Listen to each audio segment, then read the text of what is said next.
For as long as I could remember, the house on Steiner Street in San Francisco had been home. They'd come from Norway, Papa and Mama, but all 5 of us children had grown up in that house. In the spring of 1910, I was 16. Kathryn, the oldest, filled with dreams of someday becoming a world-famous writer. And there was my sister, Christine, who was 12, fresh as paint, and in love with playing the piano.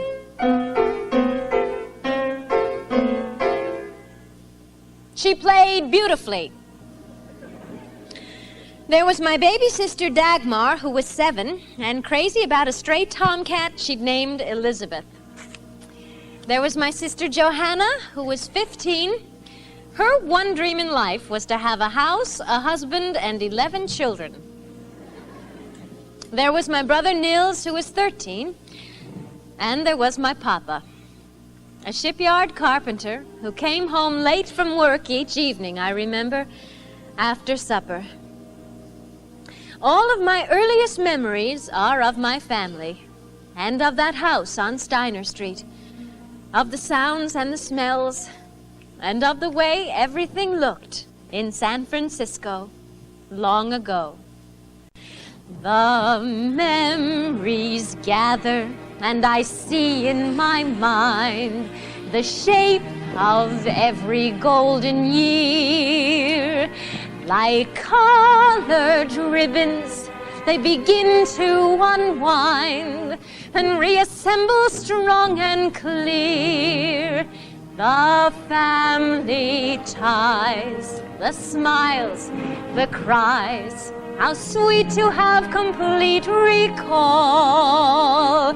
My heart has cataloged a million details, but I remember Mama best of all.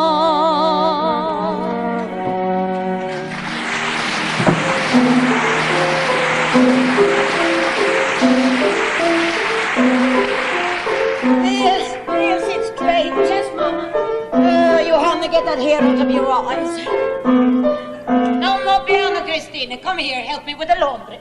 Yes, Mama. Mama, can I have a cookie? No, dear, you are the cookie after supper. Mother? Oh, Lars. Johanna, get your papa supper from the oven. Yes, Mama. Nils, you get wood for the stove. Yes, Mama.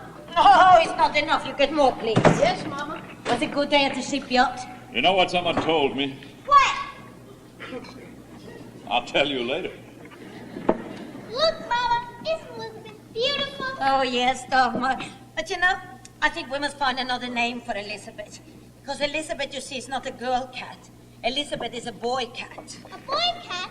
How do you know, Mama? You want a cookie? Yes, Mama. Mama, how do you know Elizabeth is a boy? Here's your cookie.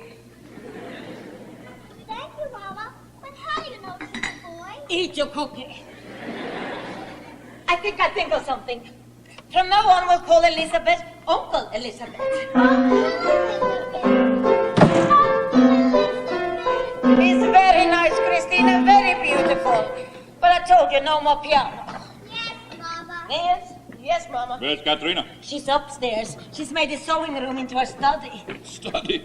What does she study? Kathryn studies to be a writer. A writer? Girls should not study to be a writer. Girls should study to be a good cook like you and Johanna. I want to be just like Mama. Married. Kathryn! Yes, Papa. Coming, Papa. Evening, Papa. Mama, listen to this beginning, my new story. Joan of Arc stood on a windy French hillside. She turned to her aide-de-camp. I will ride on to Orleans, she cried, even though I have this splitting headache. Oh, it's very nice. Good. So, good. Now it's time we do the money. With overtime, $22. $22. Now, for our landlord, Miss McGuire at the shipyard, $8. I work for the shipyard and they own my house too. I think they own everything of me but my pipe and my children. For the rent they charge, Lars, is fair. And one day we'll be able to buy this house. When we saved up the down payment. $300. For the butcher, $4.82. Boy, the butcher. For the grocer, $7.23. For the grocer. For Kathryn's new shoes, $1.60. For Kathryn's dumb shoes. So good. It's enough. With even 35 cents left over. Toward the down payment. We'll put it in our little bank. Papa, how soon will we be able to buy this house? Well, we should be able to buy this house when I am 185 years old. Well, children, we don't have to go downtown to the bank. We don't have to touch our bank account. Papa, next fall, when I'm 14, do you think I can go on to high school? Most of the boys on Steiner Street quit school and go to work when they're 14. And we need the money. But Nils, if you want to go to high school, go. I'm proud of you. And I'm proud of you too, Nick. It costs extra money. I've got it all figured out. For textbooks and everything else I need. It comes to $19. $19? And I'd need it by the beginning of September. By the beginning of September. Why, September? Why, it's only 10 weeks. $19 in 10 weeks? I'm sorry, Nils. Afraid you won't be able to go to high school. Where would we ever get $19? Mom, I thought maybe in the little bank. Yeah, let us see in the little bank. Is there enough, Mama? Oh, dear, oh my. No, Then Nils can't go to high school? there's not enough here. We don't want to go downtown to the bank account, do we? No, Mom, of course not. So I guess I'll just start. Nils, when you really want something, when you really got to have something, and you feel that it's the only thing in life worth fighting for.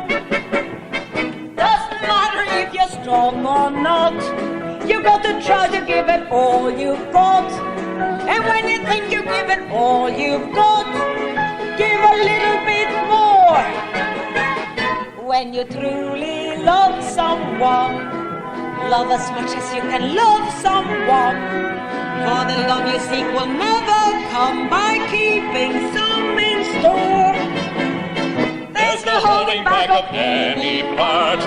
You got to love with all your heart. And when you think you've given all your heart, give a little bit more. Give a little bit more. Sometimes it seems your day will never arrive. But come what may, you still got to strive. It's not just surviving, it's being alive.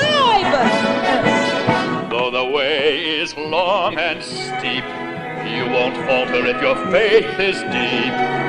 Keep on reaching for that height that's never been in sight before. And remember when you're almost there, but the struggle seems too hard to bear, and you think you're gonna drop, don't stop. You can reach the top with a little bit more. Mama, I got an idea. I deliver the Saturday Evening Post. I can deliver Colliers to and make 35 cents more a week. 35 cents times 10 is $3.50. Well, I can work 2 more overtime hours a week, 30 cents an hour, that's 60 cents. Times 10 is $6. Total $9.50. I could take in some extra wash. 50 cents a week Times 10? is $5. Total $14.50. We girls mind babies. We could mind more babies. 35 cents more a week. Times 10. Waste $3.50. Total $18. What else could I do? Well, I could give up tobacco. 2 cans of Prince Albert a week, a nickel a can, 10 cents. Times 10. It's $1. Total $19 is enough. When you really want something, when you really got to have something, when you feel that it's the only thing in life worth fighting for. Doesn't matter if you're strong or not, you gotta try to give it all you got. And when you think you've given all you got, give a little bit more. When you truly love someone, love as much as you can love someone. For the love you seek will never come by keeping some in store. There's no holding back of any part. You've got to love with all your heart. And when you think you've given all your heart, give a little bit more. Give a little bit more. Sometimes it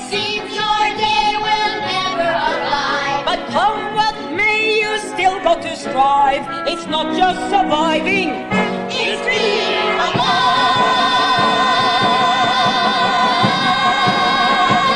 For the waves roll and stream, you are covering your fingers clean. You are wishing on a high that's never been inside before. And remember when you're almost there, but the struggle seems too hard to bear, and you think you're gonna drop. Don't stop. You can reach your goal with a little bit more.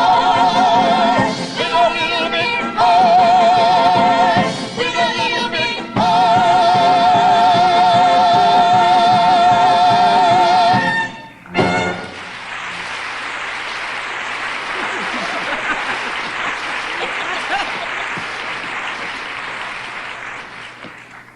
So good. Niels will go to high school and become a doctor.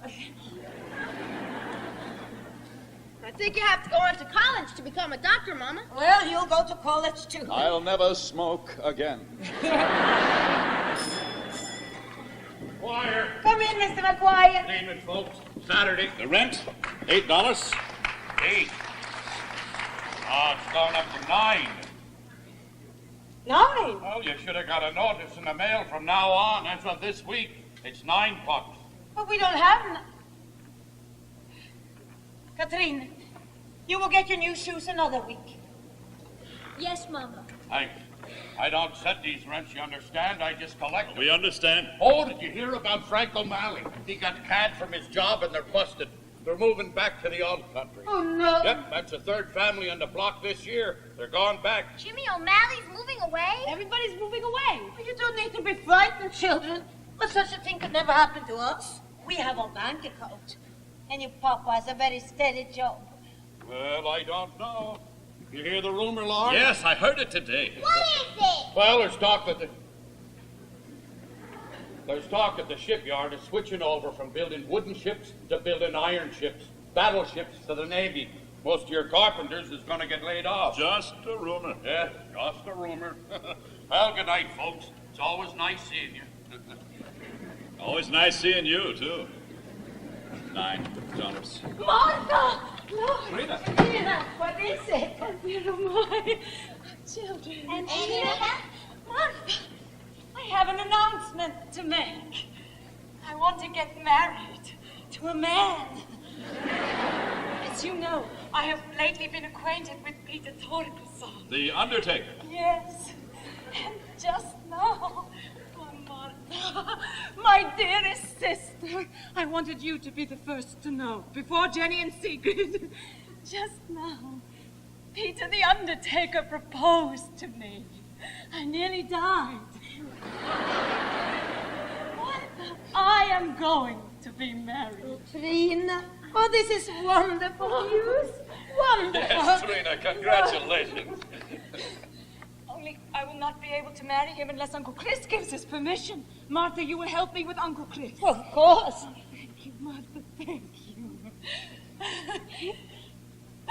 Now I must run to Broderick Street and tell Jenny and Sigrid. I must tell everyone in San Francisco. Somebody wants to marry Trina Halverson. Somebody loves Trina Halverson. Somebody's crazy. Christina, you must be more respectful of your aunts. Yes, Papa. Johanna, I am finished. For the anniversary party tomorrow night, your new dress. My new dress. Hey, this is Kathryn's old dress from last year. And next year will be my new dress. It's no shame to wear hand-me-downs. Handmade by your own mama. White for midsummer night. All right, Mama. Thank you, Mama. All right, little ones, it's very late now. Johanna, Christina, Dagmar, pick up your things. All the best. Yes. Mama, I'm going to stay up to finish the last chapter of my library book. Can I have a cup of coffee, too? Coffee? No. Coffee's not good for children. Coffee's only for grown-ups. Well, when will I be a grown-up? The time will come.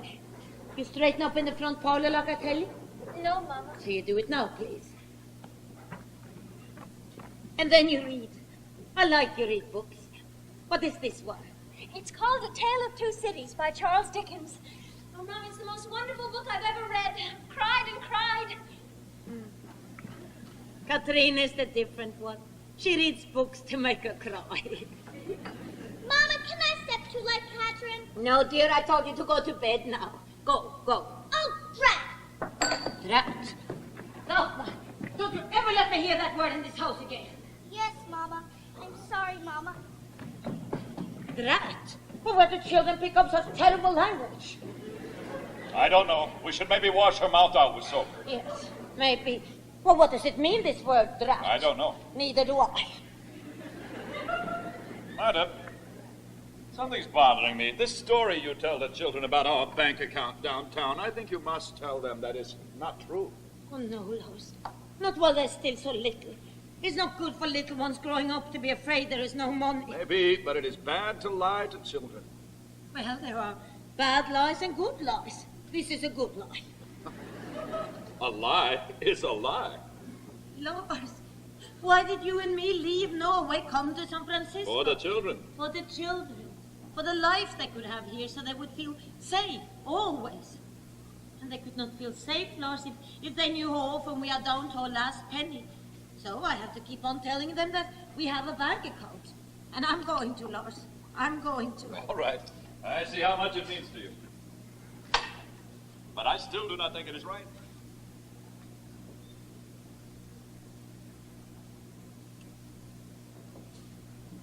I go up now. I'll be up in a minute. I just turn out my lights. Far better thing that I do, that I have ever done. Good night, Kathryn. Good night, Papa. It is a far better rest that I go to than I have ever known. Oh, what a wondrous thing is great literature. I must be a writer, I must. Kathryn, it's very late. Mama, a moment I beg you. Kathryn, you put out the light. This isn't planned. Mama, please understand that a writer writes at night. Nothing is tragic in sunshine. Love doesn't flourish at noon. Evening instead. Kathryn, you go to bed. Mama, writers need the moon. When darkness descends and it covers like a blanket, that's when writers' thoughts get very deep. This may be the truth, but it also makes me wonder whether William Shakespeare ever got a good night's sleep. Oh, I'm on the brink of a story. I've my beginning in sight. Here in the shadows, words can assemble. Pencil and paper, see how I tremble. Mama, a writer must write at night. You can tremble for 10 minutes.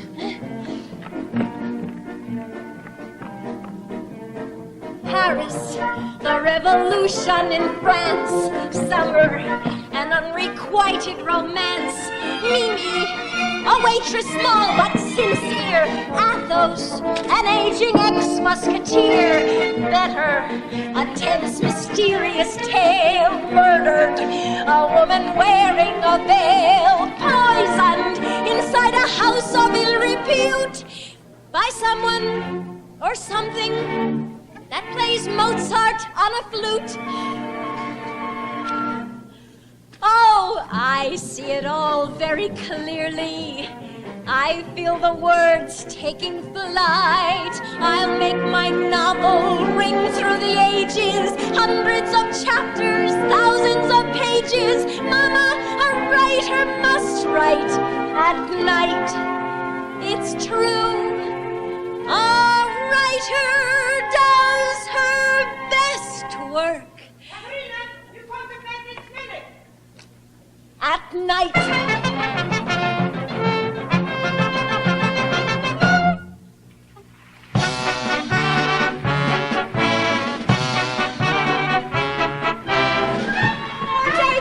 Give your Aunt Jenny a great big gift. Ah, Christina, come give your Aunt Secret a nice little kiss. Here, I have brought a bowl of my famous pickled beets. No matter what anyone else brings tonight, my pickled beets will be the hit of the party.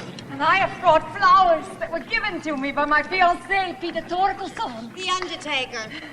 I wonder where he got them. Jenny, Sigrid, Trina, welcome. Happy anniversary. Martha, I have asked Peter Torkelson to come tonight. Is it all right? Of course. Oh, I'm so happy. You won't be for long. Uncle Chris will never give his permission for you to marry an undertaker. Never an undertaker. You don't think so? Never. Lars, you will ask Uncle Chris's permission for us. Oh, I'm sorry, Trina. Always it is the husband-to-be who must ask the head of the family. Besides, a man must be able to speak up for himself. Here is Peter, my fiancé. Martha, here is Peter Torkelson, my fiancé. It's very nice to meet you, Mr. Torkelson, and to have you here. Thank you, Mrs. Henson. I'm very glad to be here. Undertakers don't get invited to many happy occasions. Well, you are welcome here tonight, Mr. Torkelson. Oh, Martha, who would have believed it? Yesterday, Trina was an old maid. Today, she's got her own undertaker. Jenny. Oh, dear my, I hope it won't rain. Everyone, quiet! To all, on this special night, health and happiness, and especially to you, Lars and Martha, happy anniversary! This week, we have another anniversary. It is 9 years since Lars and me and the little ones, we come from Norway to San Francisco. It has been hard years, but good ones, with wonderful things happening all the time. Every day comes something beautiful, comes something beautiful, every day. The San Francisco morning when the sky is misty white, a smiling summer evening like the one we share tonight. Every day comes something beautiful, comes something beautiful, every day. A rainbow in a puddle and the smell of baking bread. The kiss that Mama gives you when she tucks you into bed. You don't have to be a poet to look at a sparrow and see as it struggles to fly. You don't have to be a painter to open a window and stare at a sunset and cry. Every day comes something beautiful, comes something beautiful, every day. And when you think it's over, that the tree has no more plums, that all the cake is eaten and there's nothing left but crumbs, sweet surprise, comes something beautiful. Bless your eyes, something more beautiful. Something much more beautiful. San Francisco morning when the sky is misty white, a smiling summer evening like the one we share tonight. You don't have to be a poet to look at a sparrow and cheer as it struggles to fly. You don't have to be a painter To open a window and stare at a sunset and cry. Every day comes something beautiful, comes something beautiful, every day. And then you think it's over, that the tree has no more plums, that all the cake is eaten and there's nothing left but crumbs. Sweet surprise, comes something beautiful. Bless your eyes, something more beautiful, something much more beautiful. Everybody, it's time for the Hardanga Fior. Christina, get your papa the ribbons. Martha, you will dance this year. Oh, no, I'm too old. Jan, always. Jan, get your fiddle. Ladies, pick your ribbons. Men. Martha. No, I don't know where they Go. Secret, don't make a fool of yourself. Ready? Here.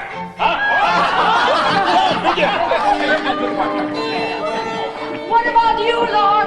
No, my dancing days are over. Last year I sprained my knee doing the Hardanga Fior. And Jenny fell in her face. I did not. That was 2 years ago. Secret, be careful.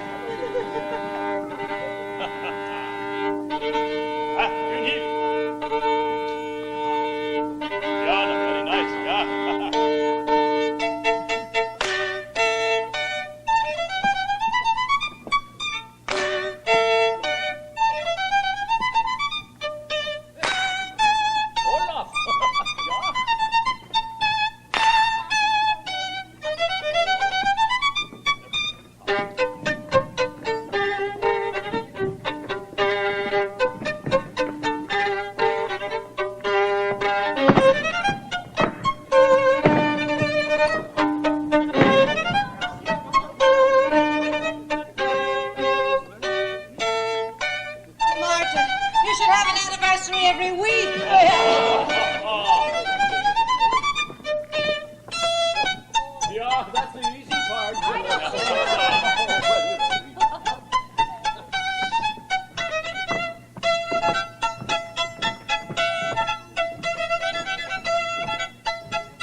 told you, Martha, just like a young girl. And I tell you, never again. Hey, Lars and Martha, thank you for the very nice party, but we're getting home before that storm hits. Bye-bye. Much too late at night for two old merry widows like us. Lovely party, Martha. Good night, Martha. Thank you for a lovely party. Dear Mother, the rain is here. Lars, the rain is here. Let's go on the front porch. Yeah, we're lucky the rain did not come before. Oh, I love the smell of the rain. And the sound. The sound of the rain, my mama used to say, is the oldest sound in the world. So, Mart, Skål. To 20 more years? To 20, plus 20, for sure.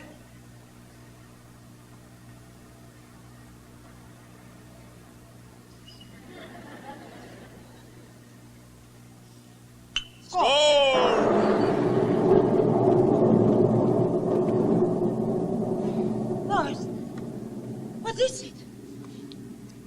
The shipyard. It has already started. Sven Peterson told me tonight he's been laid off. All the carpenters are going to be laid off. Oh, no. Yeah. By October, November, just about for sure. It's bad. Lars, if you lose the job in the shipyard, maybe something good will come from it. Think of all the times you and me have been talking about your hope to build houses. A house. It's not like a ship. It stands in one place and lasts. But there's life in a house. Families live in houses. Children are born. Old people die. What a thing it would be to walk down a street someday and say, I built that house, and that house. And that house. Still, Martha, it's bad. If I do not work for the shipyard anymore, then maybe they do not let us keep this place anymore. No, you think? Maybe. But this house is part of us. Dagmar, she was born here. All the children, they grew up here. Lars, what do you think the children will say if we... Always I think first of the children, never of you. Forgive me, Lars. Forgive you. For what? You could not please me more. I can't imagine how. How could you please me more? More than you do right now.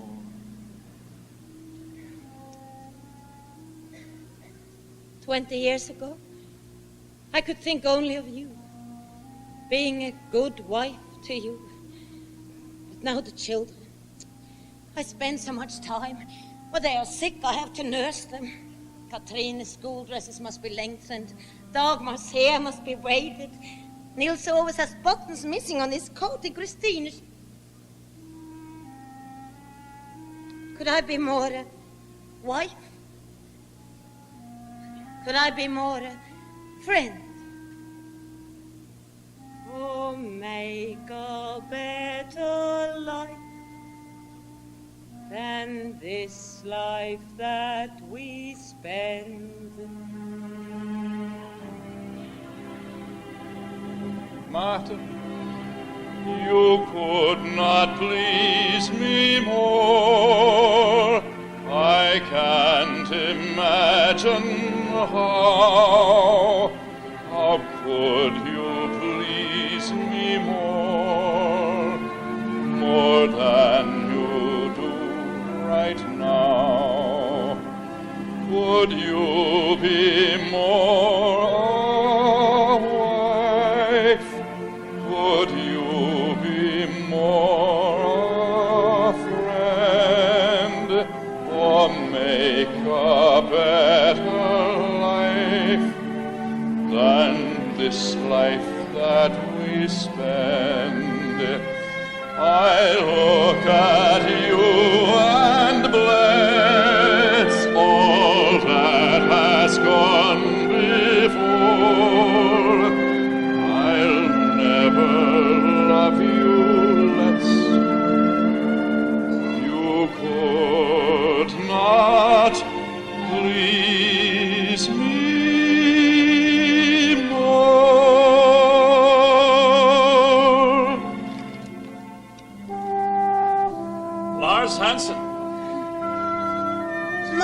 slow motion.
Papa had been right. In early October, he lost his job. That fall, I remember, Papa left the house early each morning to spend hours tramping all over San Francisco in search of another job. And to save pennies, we all came home for the same lunch every day. A plate of Mama's Norwegian stuffed cabbage. Stuffed cabbage, stuffed cabbage, stuffed cabbage, yeah! Stuffed cabbage, stuffed cabbage, stuffed cabbage, yeah! Monday, Friday, at lunchtime and supper time, and stuffed cabbage, stuffed cabbage, stuffed cabbage, oh!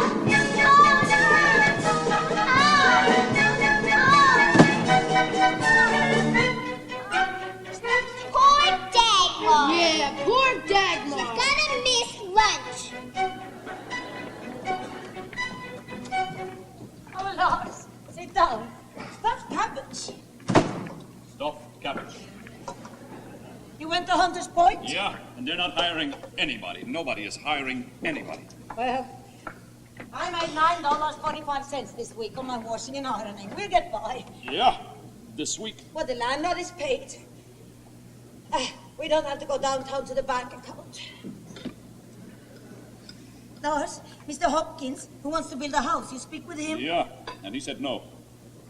I want to make a living building houses, and damn it, I cannot. Why not, Papa? Because I'm a shipyard carpenter. I've never built a house. No one will trust a man to build a house who has never before built a house. But then how did the first house builder ever get to build the first house? Niels, don't ask your papa such silly questions. At the time of the first house builder, there were only 4 people in the world. And they were getting very wet, so somebody had to build a house.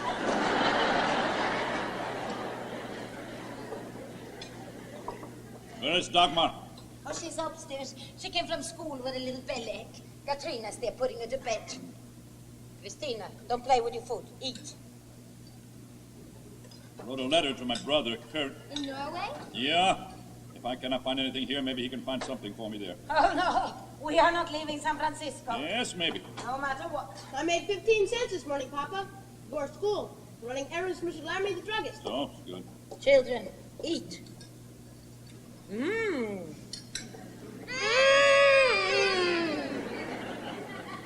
I think I think of something.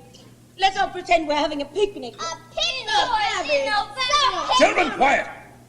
You come to the table to eat, not talk. So eat. Yes, Papa. Lars, there's no need to shout at the children. I'll shout at them if I want to. They are my children. This is my house, and I am still the head of this family. Please, Lars, we're getting by. And the children and me, we have an idea. We'll bake loaves of Norwegian bread and sell it around the neighborhood. Door to door. We can get a nickel a loaf. You and the children. Fine. Lars, we're only trying to help. Well, stop trying to help. It is the job of the man of the family to bring home the money to pay the rent, to bring home the money to put the food on the table. And I will, damn it, not live from the working of my children, from the working of my wife. Well, Lars, until you get the job, There, it's only... I have finished my stuffed cabbage. I go look for work. When will you be back? I don't know. I'll be back when I'm back. All right. Finish your stuffed cabbage. Yes, Mama. Children. Your papa, he's not angry at you or me. Your papa, he's angry because he cannot find a job. Martha, you are home? Uh-oh, it's the ants. It wouldn't be a picnic without ants. I gotta get back to school before Aunt Jenny wants to kiss me. Me too. I wouldn't want to give him my cold if I had one. Christine. Good afternoon, Martha. Huh? Oh, Johanna. Good afternoon, Aunt Jenny and Sigrid. It's very nice to see you. But I'm afraid we have a sick child today. Dagmar with a bellyache. I'm going to go upstairs to see if she's sleeping. Thank you. Poor Dagmar. I hope she is not bad sick. No, she'll be fine by tonight. Oh, good. You're fine. Well, I have Sigrid is fine. Oh, but I'm terrible, terrible. Oh, indigestion. So, Martha, we come because we have a letter from Uncle Chris. Uncle Chris? Yes, I wrote him months ago about Trina and Mr. Torkelson. And now he writes he comes to town today. To here. To your house, Martha. Trina is bringing her Mr. Torkelson here to meet Uncle Chris. Uncle Chris, how nice. Oh, Uncle Chris, how awful. Uncle Chris gives his permission. Trina says she and her little undertaker will marry in June. Hello, Martha. You're home? Oh, Trina, come in. We're all here. And Mr. Torkelson. Good afternoon, Mr. Torkelson. Oh, good afternoon, ladies. It is always a pleasure to see my beautiful Trina's beautiful sisters. Thank you. Oh, you are a nice man, Mr. Torkelson. Oh, if only not so short. So, Mr. Torkelson, come, sit. No, sit. Trina has told you all about our Uncle Chris. No, only that he is head of your family. Oh, I'm sure he's quite pleasant. Speaking as an undertaker, I never met a man I couldn't get along with. Well, you're about to. He is bad, Uncle Chris. He's half mad, Uncle Chris. We don't know how many women he has had, Uncle Chris. And he drinks, Uncle Chris, like a fish, Uncle Chris. The most wasteful of a wastrel you could wish, Uncle Chris. And you never know what language he will utter. Yes, you do, the language of the gutter. So why do we put up with such a creature without one redeeming feature? Not one? Not one. Not one?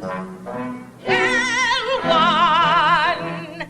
He is rich, Uncle Chris. Well-to-do, Uncle Chris. But to us, there's no one stingier than you, Uncle Chris. Sometimes we wish there was a way that we could kill Uncle Chris. For if there's a way, there's a will. He's here. Oh, Uncle Chris is here. Uncle Chris is here. Did you see that terrible woman, Lucy? Lives with him and is not married to him. Well, at least he's rotten enough to leave her outside in the car. Uncle Chris is here, and I have brought oranges. Everybody should eat oranges. They are good for teeth, good for skin, good for, So, where is Martha? Where is my favorite niece, Martha? Martha? Uncle Chris, she is upstairs taking care of a sick child, Dagmar. Dagmar is sick. I go see her. Oh, no, you must not disturb. Martha will be down in a minute. Uh-huh. So, but you are all here, eh? Yes, so, Uncle Chris, can we get you something? No, I already got something.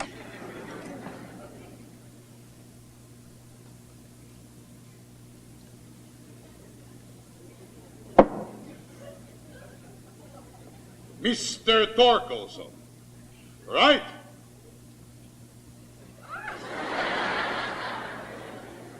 You are even shorter than I heard. I am sitting down, sir. How do you do? Oh, how do you do, Mr. Halvish? Call me Uncle Chris, everybody does. So, little Mr. Torkelson, you wish to marry our Trina, eh? Yes, sir, I do.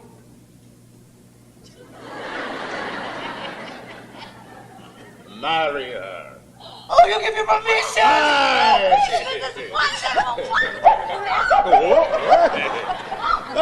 If those two fools want to be a pair of fools, why should I stand in their way? Thank you, Uncle Chris. You're welcome. You're welcome. Hey, Peter, come here. Now tell me, Peter, how do you make your living? I'm an undertaker, Uncle Chris. Steady job, undertaker. Always plenty of customers.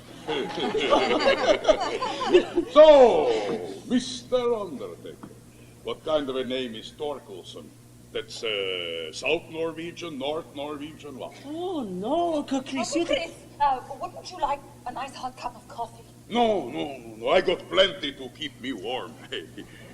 There were Torkelsons, I think, used to live up near Bergen.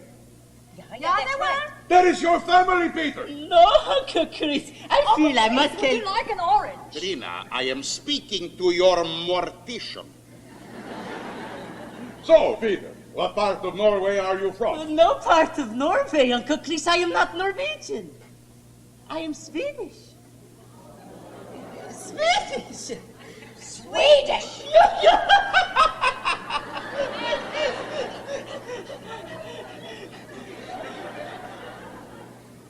You are a Swede. Yeah, sure, Uncle Chris.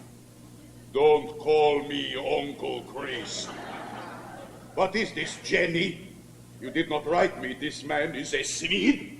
Trina, you didn't tell us he was Swedish. No, I did not think it was important. It's not important. For 2,000 years, we Norwegians, we Halvorsons, have warred against goddamn Swedes.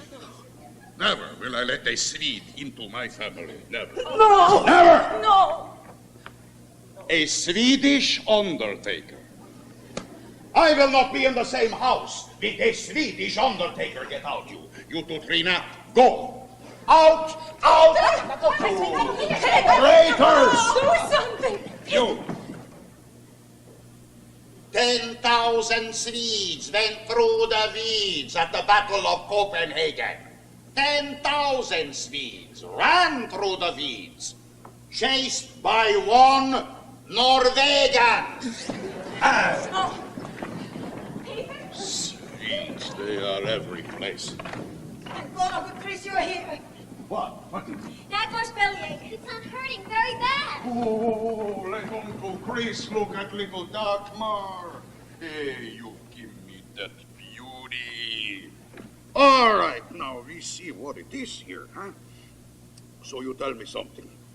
Does it hurt more when I touch there? Ow! It's her appendix. We must get her to hospital right away. Oh, my God, are you sure? Yes, when I was on ship long ago, I helped ship doctor many times do appendix operation. So we go in your car, yes? Yeah. Johanna, Kathryn, go upstairs. Pack her bag. Yes, Mama. Mama will find you something, dear.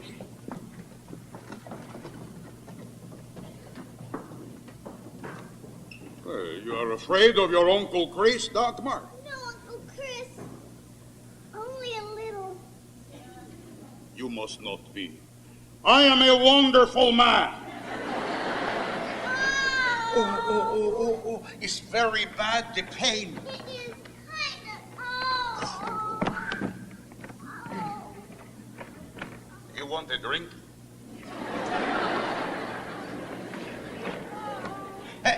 You know swear words, Dagmar? No, Uncle Chris. Oh, then I teach you two fine swear words to use when pain is bad. They are damn and damn it to hell. You say them? No, not now. Only when pain is very bad. It's the best thing to do. And if pain gets very, very bad, you say, You say, go damn it to hell. Yes. Yes, Uncle Chris. Oh, damn it to hell. It's all right, dear. Here we go, Dagmar. Listen, we will cheer up. I know a nice man who is going to make you feel good. He looks like a doctor, and he smells like a doctor. That's because he is. What's up?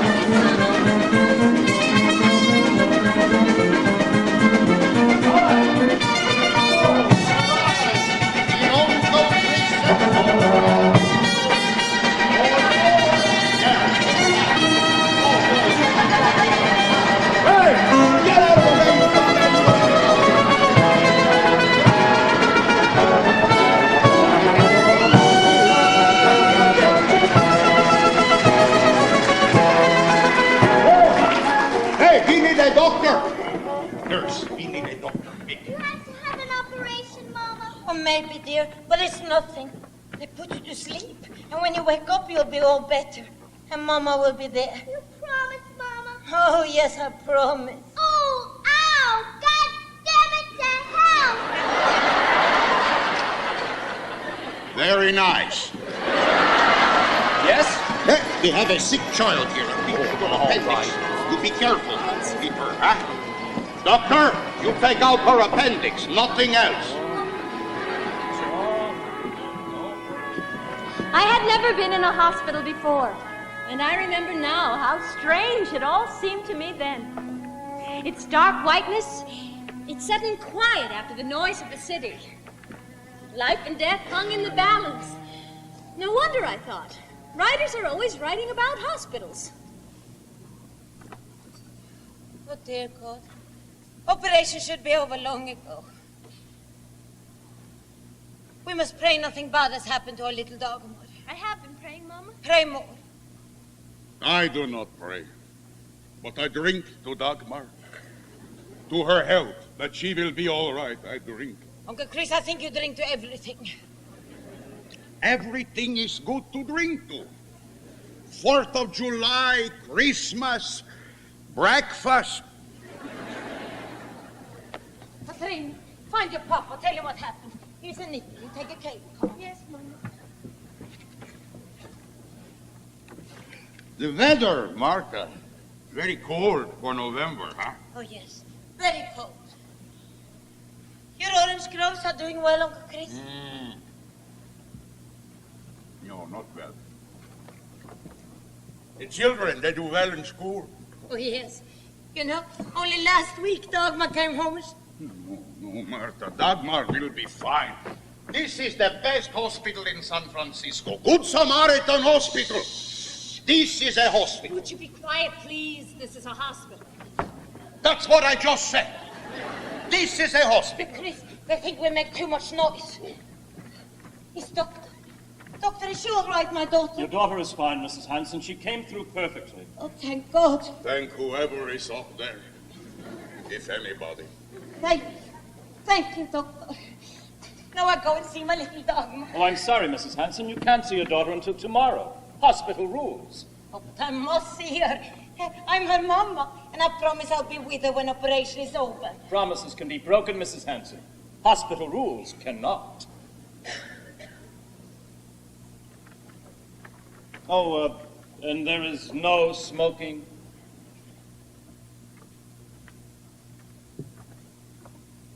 Pardon me, Doctor. You are Swedish? Why, yes. How did you know? I always know. Well, if you'll excuse me, I have other patients to look after. Uncle Chris, I'd like you to go home now and tell them she's all right. Sure, I go, Martha. But what, you stay here? Oh, yes, I'll stay and see my little Dagmar. Even against Swedish rules? Oh, yes. Good. You're like your Uncle Chris. You make promise, you just quiet. Martha, I think I say one little prayer for Dagmar. What the hell? Could not hurt.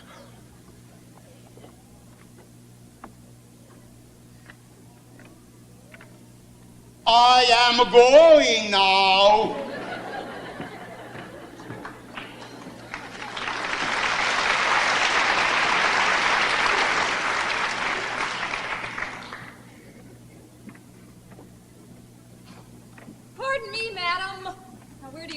going? I go to see my daughter. She just had an appendix operation. Yes, and I just heard Dr. Anderson tell you that you could not see her. But I'm her mama, and I promise. I'm sorry, madam. I don't make these rules. I only enforce them. Now, you may either remain in the waiting area or leave the hospital.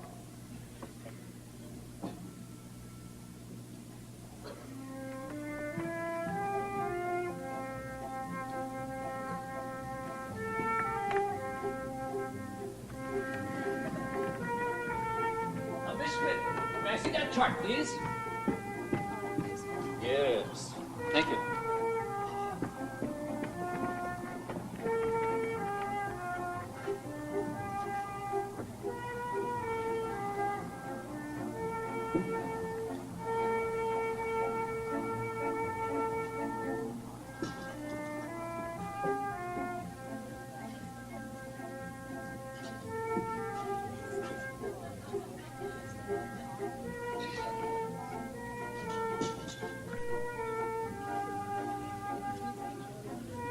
Follow me, please.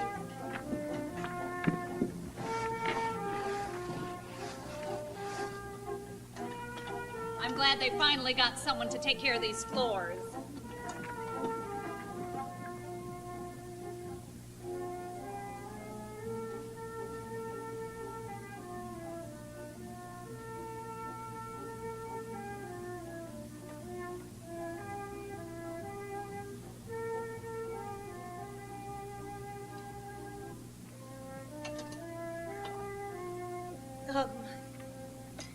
Mama is here. Mama! You're all right. It's all over. And you are fine. You promised you'd be here, Mama, and you are. I knew it, but oh, it still hurts, Mama. Ow! God damn it to hell! Agmar, maybe for your mama you could say instead, Drut. Will you stay here with me all night, Mama? No, dear. I can't stay. Well, that would be against hospital rules. And hospital rules can never be broken. Now you close your eyes. And you go to sleep. And you think about something beautiful that maybe will come. Yes, Mama. Sov nu sött min unge lille. Sov nu rolig, gott och stille. Som du lå intill din mamma. Små Guds änglar våker med dig. Och hvis någon kunde höra, hvis någon kunde se, alla himlens stjärnor synger Dagmars sang. Dagmar min, stjärnor på himmelen synger för ungen min, Dagmar min.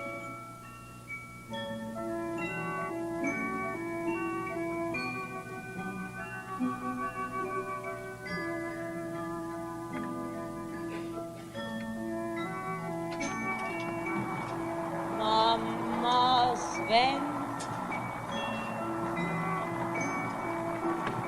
älskade ungen min, älskade ungen min, så. Good night.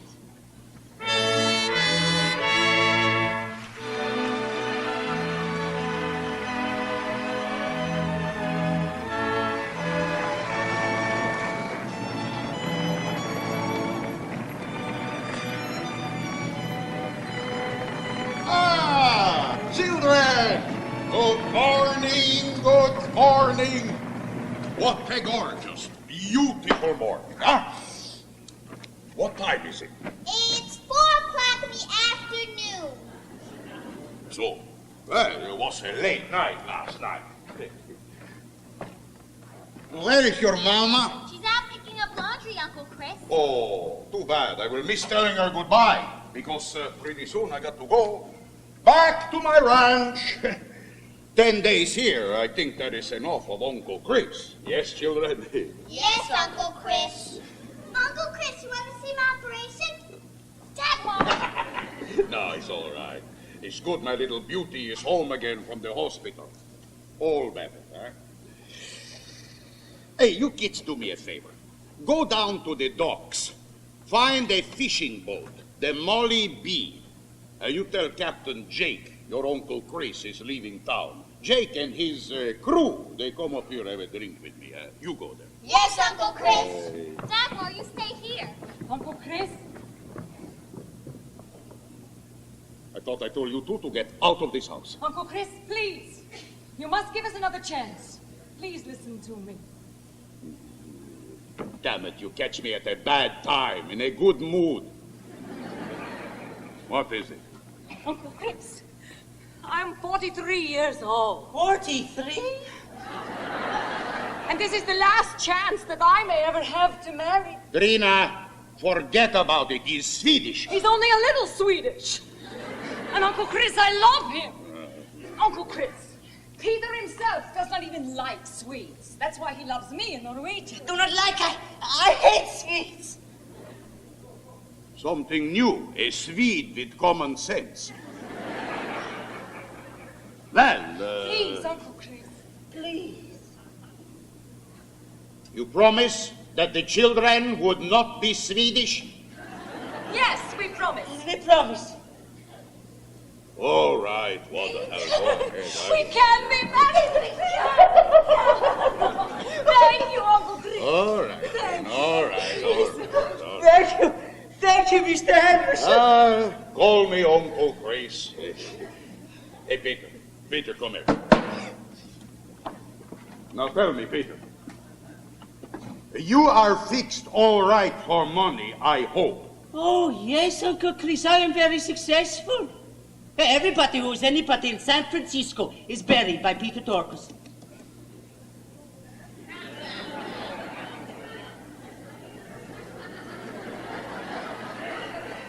Don't rush me. So, Peter, when will you marry? I think we marry in June. Yes, Trina, at the Broadway Street Methodist Church. Methodist? You're a Methodist? Yeah? Sure, Uncle Chris. Don't call me Uncle Chris. Never will I let a Methodist into my family. Never. No. Never. But Uncle Chris, what do you care? You don't even believe in God. No, I do not believe in God, but I am a Lutheran. Lena, get out of this house and take this Swedish Methodist with you. Out of this house, out of my sight. Never bring me Swedes or Methodists away.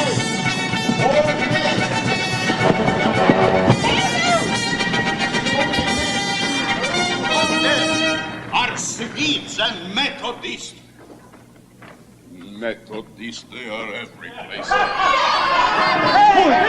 We hear you are leaving.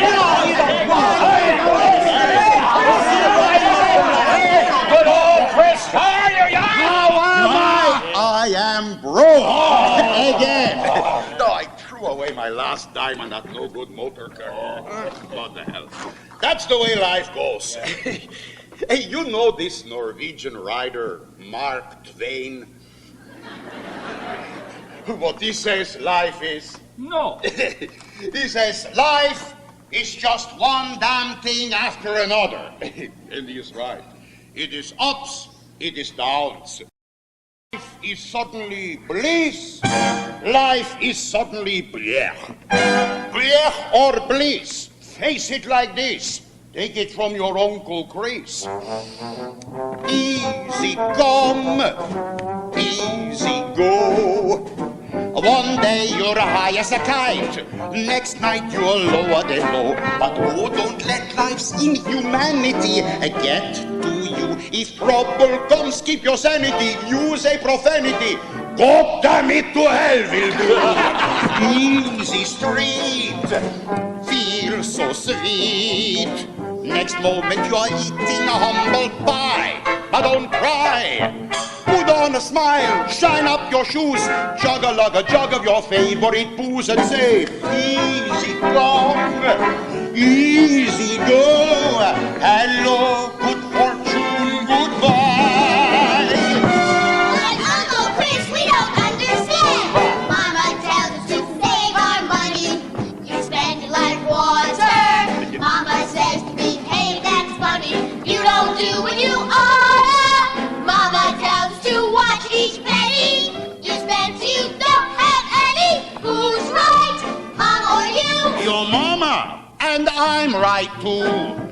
But Uncle Chris, that's crazy. It's one or the other. Mama says work, you say be lazy. I'm right, and so is your mother. How can that be, Uncle Chris? How do I get out of this? When you're young, you got to save your money. Save it for a rainy day, my dear. But when you get to be as old as me, that rainy day is here. Understand? Yes, we do. We can't wait to be as old as you. So we can say, easy go. Smart kids. Easy go. That's right. One day you're high as a kite. Next night you're lower than low. But oh, if fate decides to hit you with all it has. Don't stop and look too close at it. Thumb your nose at it. And give it the full rise.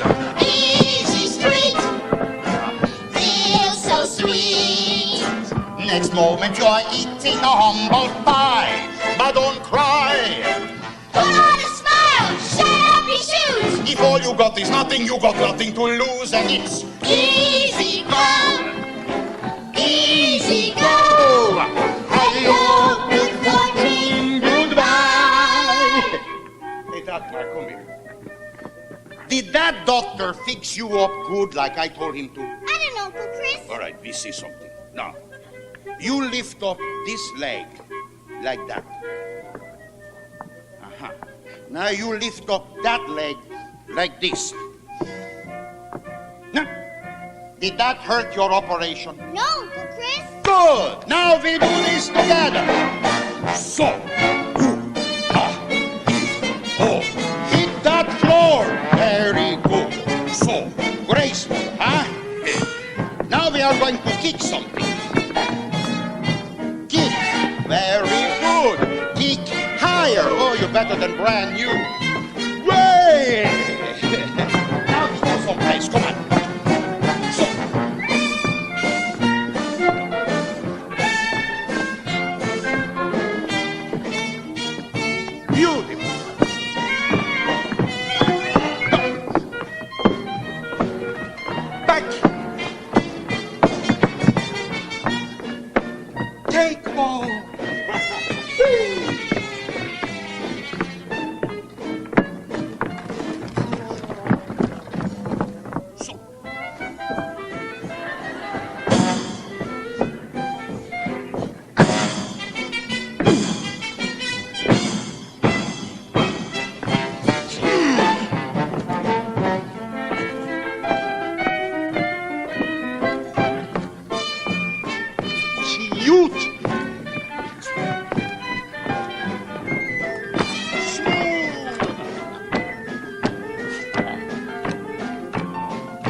You got nothing to lose, and it's easy go.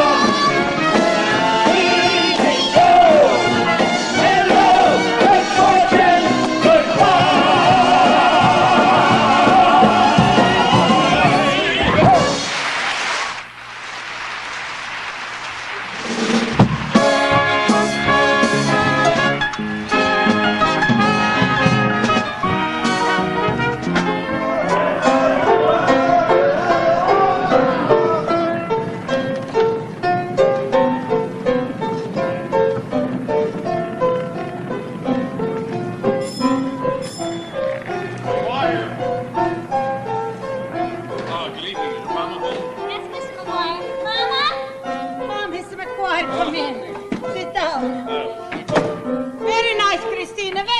beautiful. Thank you, Mama. Mrs. Hanson, is your husband home? My husband? No, he's out. He's seeing about the job. Yeah.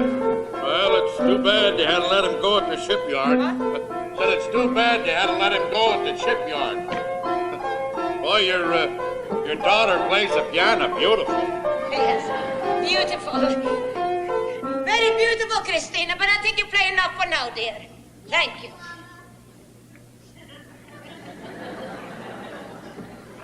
Mr. McGuire, but this isn't the night you come to collect your rent?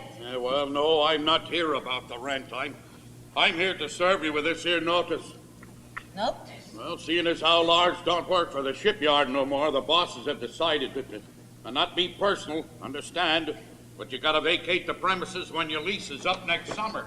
Hey, Katrina, what is vacate? Leave, Mama, leave the house. Oh, but listen, the notice also says, right there in the second paragraph, the company's willing to let you retain the premises if you're willing to purchase said premises from the company. Yes? Buy the house. We can stay if we buy the house. Yeah, and at the price they told Lars before, $3,000 with 10% down. In other words, you got till July 31 to come up with $300. $300? Yeah. Well, that's your problem, not mine. Oh, I just served you with that there notice we was talking about. 9 years I worked for the shipyard, and now you do this to us. Oh, but it's not me. It's the bosses. Well, good night, folks. It's always nice seeing you. Vacate.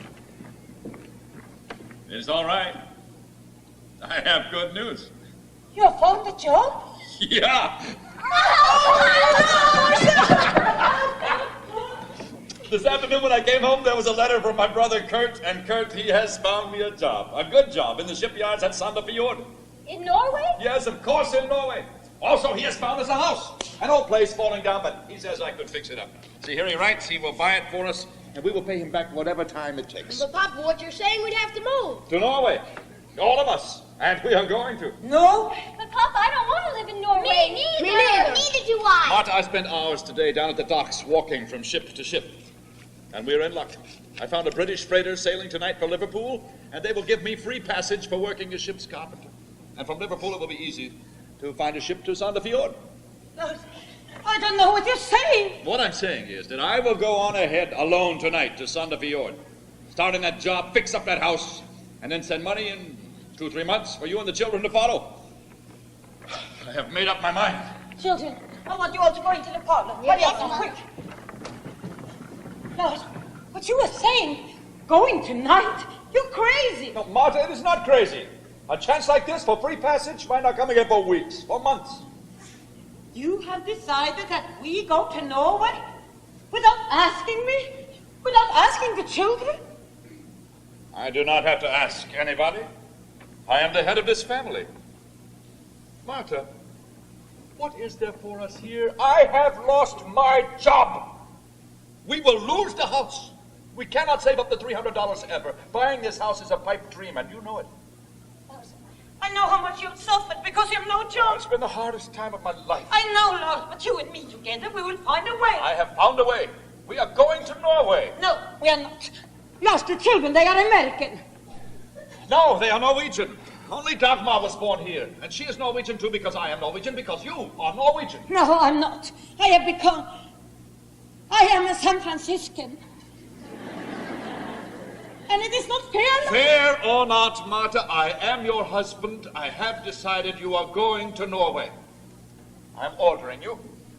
You will not order me, Lars. Are you troubled now because you have no work? I have found work! And damn it, I am going to it. And you and the children will follow. It is settled. No, Lars, it is not Children, settled. come Lars, on, you and me have not talked. Children, I'm leaving tonight for Norway. Children, listen.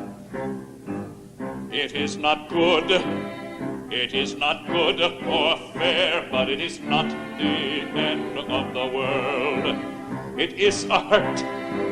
It is a deep despair, but it is not the end of the world. You must be strong. For Papa's sake, you try. Come to me now. Come kiss me your goodbye. You need not smile. You are allowed to cry, but it is not the end of the world. It is not good. It is not good or fair. But it is not the end of the world. Nils, you will be the man of the family while we are apart. Yes, Papa. And Christina, you be extra good to your mama. Yes, Papa. Do not play the piano too much. Yes, Papa. It is a hurt. It is a deep despair. But it is not the end of the world. Johanna, you keep on being a good help to your mama. Help her bring in the clothes from the line and with the dishes. Yes, Papa. And Katrina, do not spend all of your time in your study. Yes, Papa. But you write your stories, too. Yes, Papa. We will be strong. For Papa's sake, we try. Come to me now. Come kiss me your goodbye. I will not smile, Papa. I am allowed to cry. But it is not the end of the world. Papa, please don't go. Please. If I'm to make that ship, I must start packing right away. Children, help me pack. Nils, pack all my shaving things. And Johanna and Katrina, be sure and put in all my heavy wool socks and shirts. And Christina, the picture of all of us from the 4th of July picnic. Pack that. Yes, Papa. Dagmar, help your sisters. You'll see everything will be fine. We'll all walk down to the docks together and say another goodbye. I'll be sailing on a ship. It will be exciting. You'll see. Now go.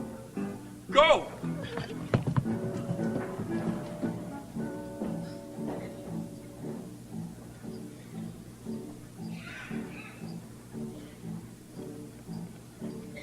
Lars, the children and I, we will not come to Norway.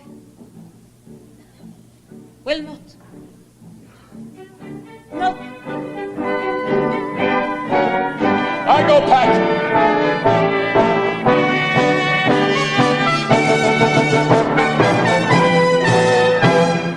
It is the end of the world.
Papa went away.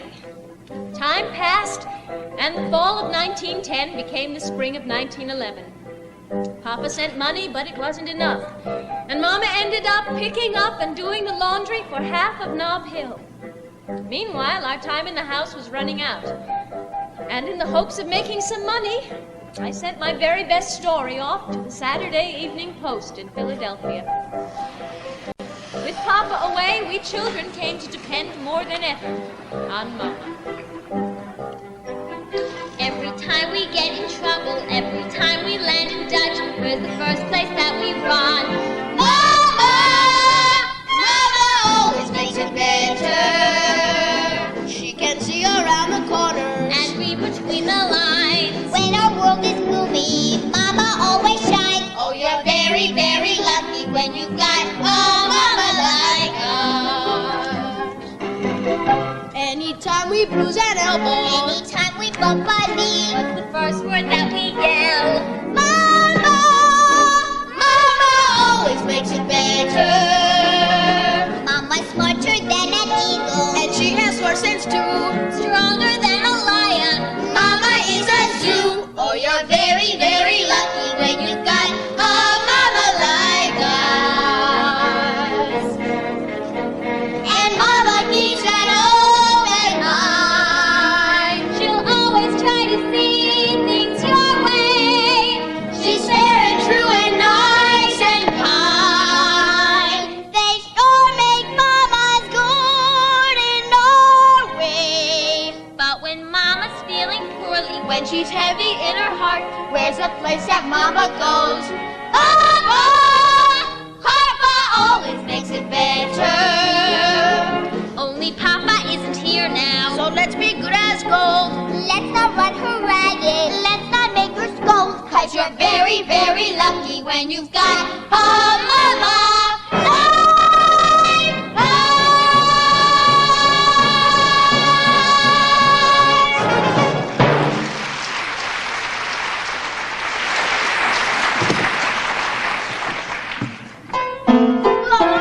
Let me take those. Very nice, Christina. Very beautiful.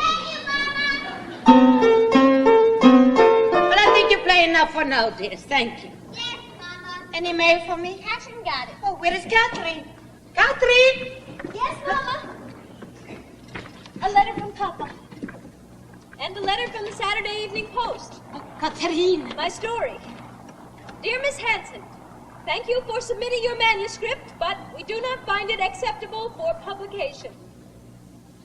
Oh, Mama. I told you that story was terrible. Oh, it's a good story. I know. I thought it was.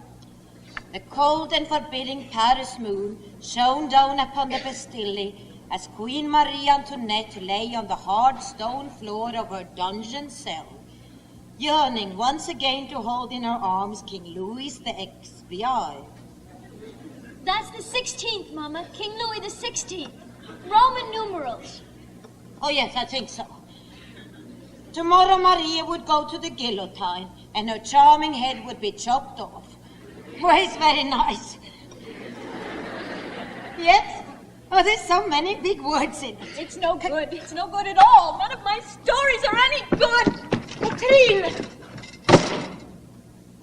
It's not easy being a writer. Especially a bad writer. Christina, your sister, she's a good writer. I think. Please, Mama, read the letter from Papa. Dear Martha and children, I am still fine, and the job goes good. But the tools they give us are not so good like the ones at the San Francisco shipyard. Yesterday we launched a new boat and it sunk.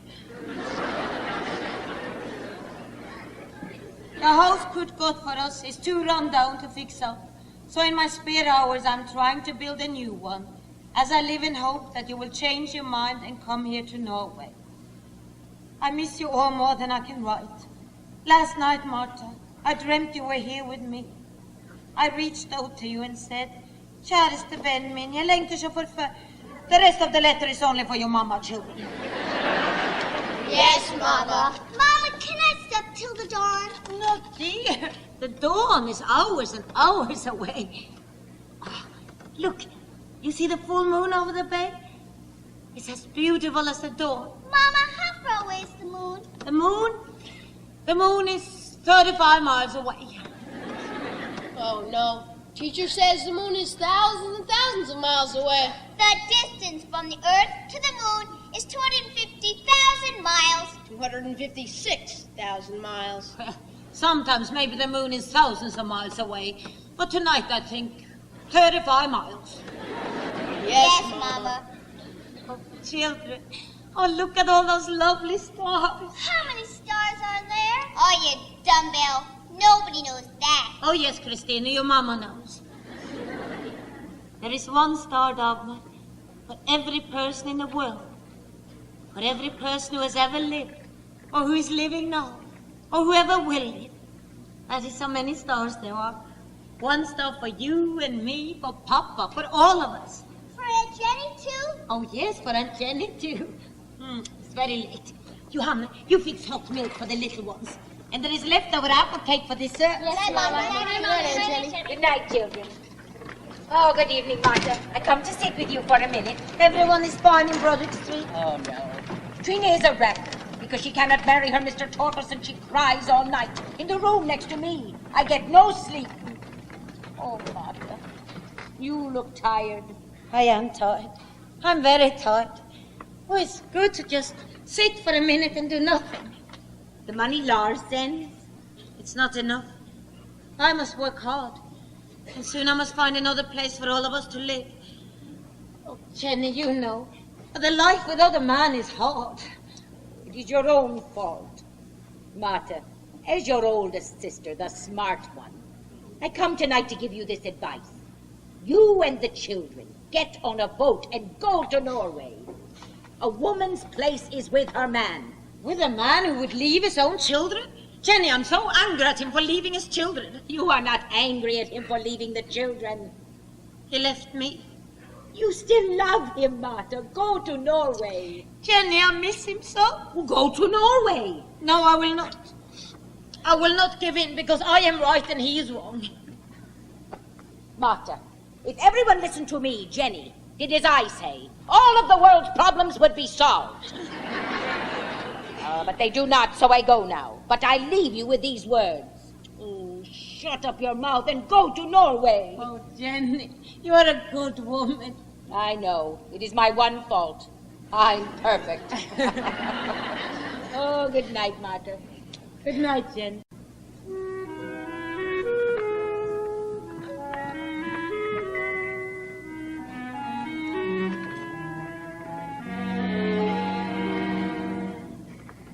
Oh,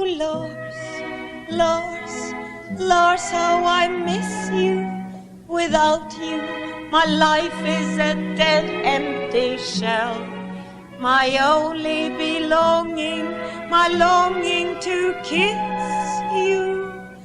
Lars, how I want you, you're all I've got.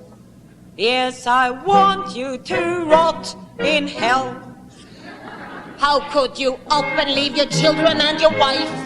You're only out to make a living, not a life. You're a money-grabbing fool and as stubborn as a mule. You're a master of malice and you're callous and you're cruel. If I could only get my hands on you, only get my hands on... Oh, Lars,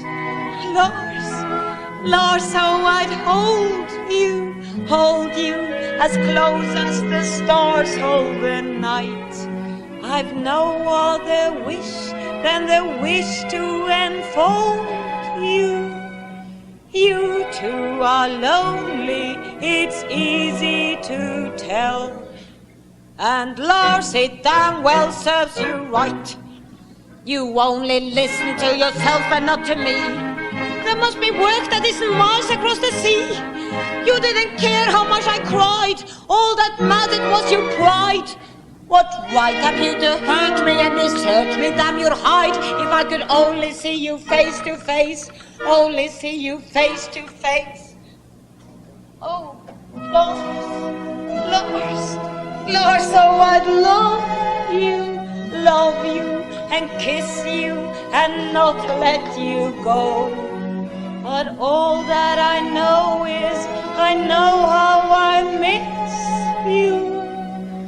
Lars, how I hate you for making me love you so.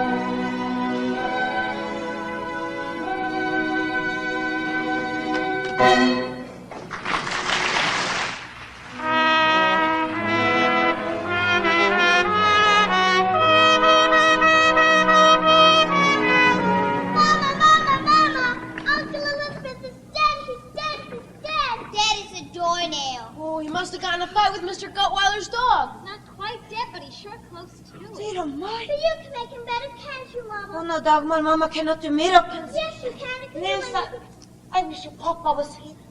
Dagmar, dear, I want you to go upstairs now. No, Dagmar, don't argue with me. You hold me, Christina. Take her up. Put her to bed. Yes, Mama.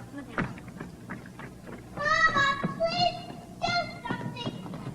Please make him. He's barely breathing. Nils, I think the best thing we can do for this poor cat now is to put him out of his misery. There's some chloroform in this other way. The Papa used once. You get it for me, please. Yes, Mama. I think I need a teeny glass of wine.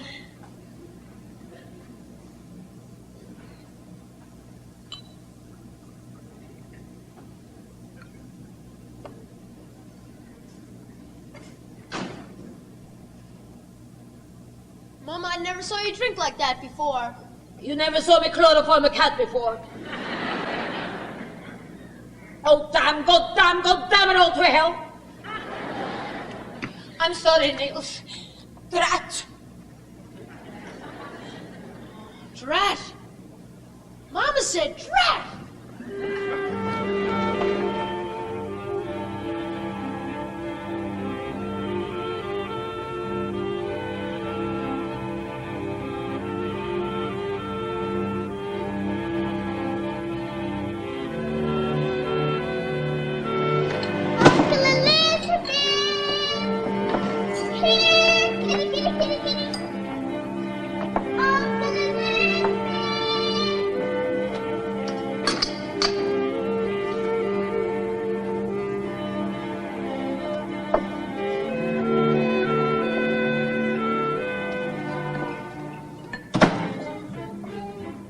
Morning, Dagmar. Good morning, everybody. Good morning, Kathryn. Good morning, children. Good morning, Mama. Good morning. He's alive? Uncle Elizabeth, you're alive? But last night he was dead. Dead as a doornail. But how? Mama! Mama always makes it better. I must have given him only enough chloroform to let him have a good night's sleep.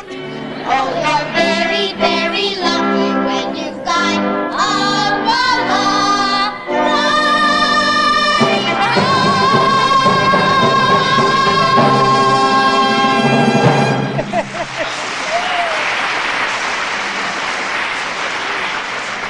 Oh, dear, am I.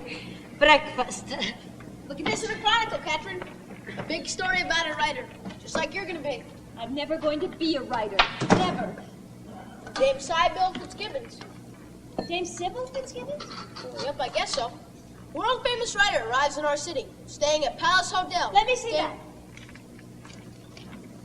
Dame Sybil Fitzgibbons, the noted English authoress, told an interviewer today that aside from literature, her greatest love in life is gastronomy. Gastronomy? Oh, yes, the stars. Yes, Mama. No, Mama, food, cooking. The whole long story. Writers are important, aren't they? Of course they are important. Very important. You've heard of this lady? Oh, Mama, she's very famous. Oh, yes, I think so. Well, why don't you send her your stories? Maybe she can tell you if something is wrong with them. Mama, don't be silly. What is silly, Kathryn? She'd never read them. She's very busy, very important. A celebrity with lots and lots of money. She's lucky. There's no better thing than money. Oh, yes, there is. I think. Books. Charles Dickens, Shelley, James Fenimore Kipling. A reception in honor of the noted authoress will be held this morning in the garden court of the Palace Hotel. by the San Francisco Fitzgibbons Reading Society. It's a very nice face. It's also a face of a lady who likes very much to eat. I think of something. I know I think of something. Kathryn. And then she said to me, Sybil, not really? And I said, yes, really. And the very next afternoon, Queen Victoria herself summoned me to Windsor Castle. She sailed into her throne room and gave me back the exact same £5 note. And that, dear friends, is how I became a Dame of the British Empire. Dame Sybil, of all your novels, which is your favorite? Well, I've written so many, 34. And my novels are like children to me. I love them all. But I suppose my favorite is my first, April in Yorkshire. April in Yorkshire, book of wonders indeed, filled with common truth and common sense, filled with meaningful enlightenment. Not a trace of sex or violence. She writes, we read. Do you have another favorite? Why, yes. I am rather fond of Love in a Stable. Love in a Stable, book of boundless delights. It recounts with simple driving force Lady Mary Spencer's strange divorce from the Prussian prince who shot her horse. We read, she writes, such beauty flows through your prose, that's why we're so smitten. I must impart life through art. You are one great Britain. Dame Sybil, are you writing a new novel? Why, yes, of course. I call it Apricot Summer. Apricot Summer. Incomplete, I'm afraid, is my first, that's fairly fanciful, semi-autobiographical of a childhood relatively tame, of a sister passionate but lame. When will it be out? We can hardly wait. August is the publication date. You're right. We read Dame Sybil, may I have your autograph, please? For my daughter. Yes, of course.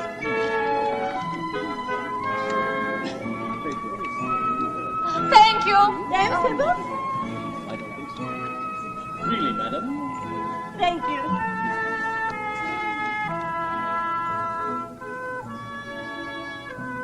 Excuse me, Mrs. Dame Fitzgibbons. I'm frightfully sorry. I really can't sign any more autographs. Oh, no, I do not need an autograph. What it is, I read in a paper that you are a very famous writer. And my daughter, Kathryn, she's 17. Well, she wants to be a writer, too. I bring her stories. Her stories? Really? I bring 12. 12? Really? If you could read just one, tell me, is it good or not? Mrs. Hansen. Mrs. Hansen, I'm afraid I'm in rather a hurry. I'm due to leave San Francisco I this also evening. read in a paper that you are a very good cook. Oh, you read that, did you? I am a good cook, too. Norwegian. I have many secret recipes that my mama gave me. I'm sure you do. Well, never have I told them, even to my own sisters. They don't have the touch, you know. Oh, yes, I do know. Norwegian dishes.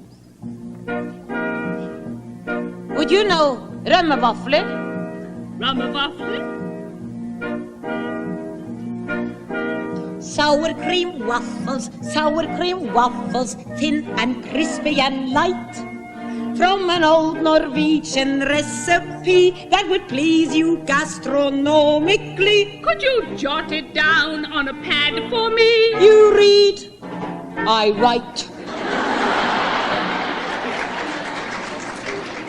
They sound wonderful, but I make it a point, Mrs. Hansen, never to read anyone's unpublished story. Oh, I understand. It's just such a shame you're leaving San Francisco without knowing about köttbullar. Köttbullar? Little meat patties. Little meat patties? Topped with caraway seed. with a secret rare ingredient that is not a spice or condiment. Oh, they really sound quite magnificent. I write, you read, and you could bake apple cake just so to your liking, and another one rarely done, first cooked by a Viking. Lutefisk? Oh, tell me. Do tell me. Fish in a brandy. Fish in a brandy? Gently sort of souffled. Oh, it sounds so grand, so delicate. Oh, I never should have mentioned it. It is much too secret to reveal. Don't be heartless, madam. Can't you feel? I've been here too long. I had better run. Aren't you the shrewd and careful one? I read. I write. Mrs. Hudson, you are a most persuasive woman. Come upstairs with me to my suite, where you can write in quiet. And you can read in quiet. Read 12. All right, read 1. Mama, where are you going? Mrs. Dame and me, we go upstairs. You wait. But Mama, you can't. You wait. Yes, Mama. You read, I write.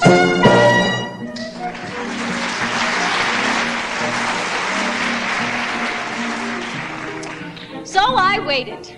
I thought Mama would be gone 5 minutes or so. But she was gone instead for over 2 hours. I was mortified sitting there all that time. I was sure everyone was staring at me.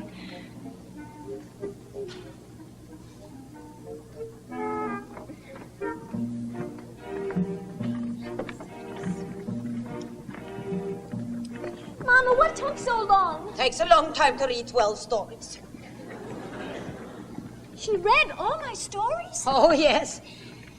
And we have a glass of port wine. We have 2 glasses of port wine. Well, what did she say about them?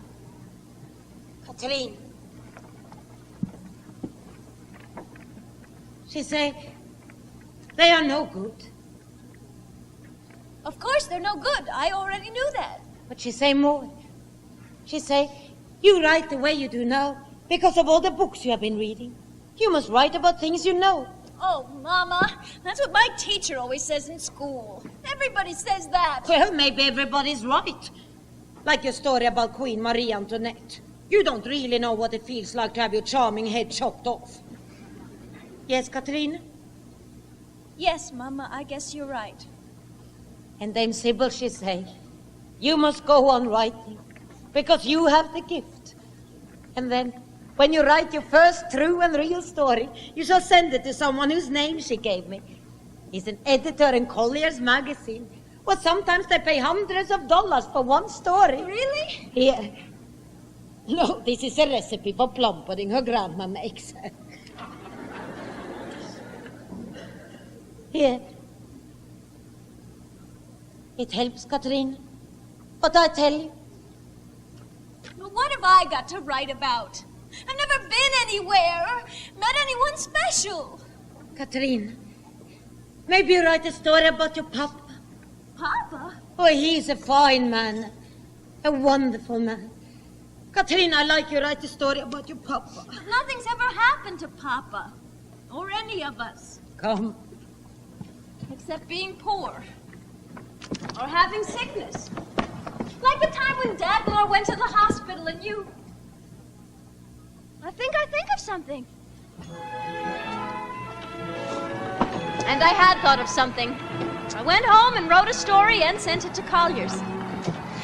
Then a few days later, we received a telegram from Uncle Chris's woman, Lucy. Uncle Chris was dying. He wanted Mama, me, and the aunts to come to his side. So we journeyed to Uncle Chris's ranch. We found him in his bedroom. Remarkably chipper for a man who probably would not live beyond nightfall. Where is Kathryn? Where is little Kathryn? Oh, Martha, fill up my glass. The damn thing got empty again. Oh, Kathryn. Kathryn, you will be a writer?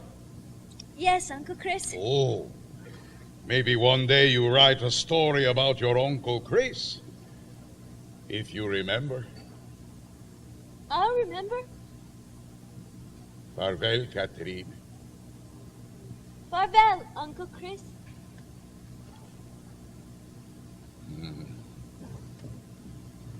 You should not smoke those things. They're bad for your health. I am dying, woman, dying. And it is one of the few pleasures of dying that you do not have to worry anymore about your goddamn health. I can't tell you how happy I am just to think about my glorious future. Just imagine, no more eyebrows being raised in disapproval of the way I lived, or loved, or carried on. Let me tell you that I welcome my removal. Oh, no, Uncle Chris. Oh, it's going to be good to be gone. No more having to be charming or forgiving. No pretending ugly duckling is a swan. No more worrying about the cost of living. Yes, it's going to be good to be gone. I'm looking backward without a sorrow. I'm looking forward to no tomorrow. In the barrooms and the backrooms they will toast me, from Seattle to beyond Saskatchewan. I am ready for you, devil, come and roast me.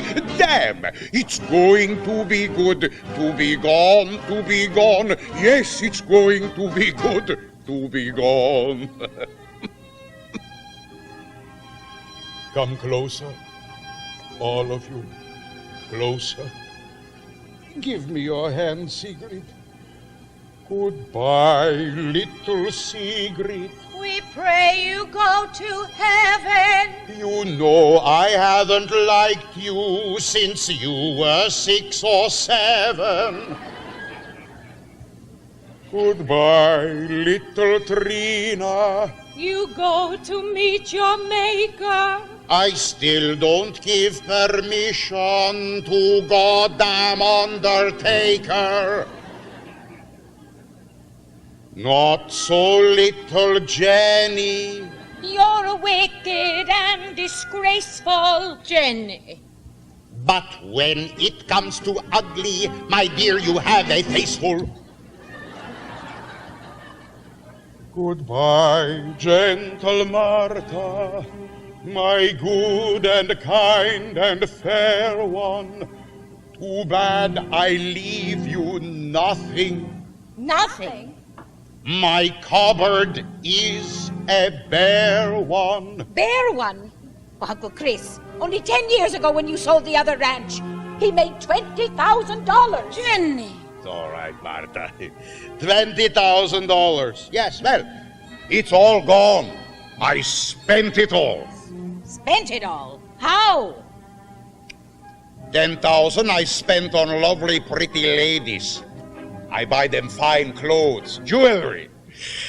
And the $5,000 I spent on whiskey. Good, dark, strong whiskey. But Uncle Chris, that is only $15,000. Yes, the other $5,000. What did you do with the other $5,000? I wasted it.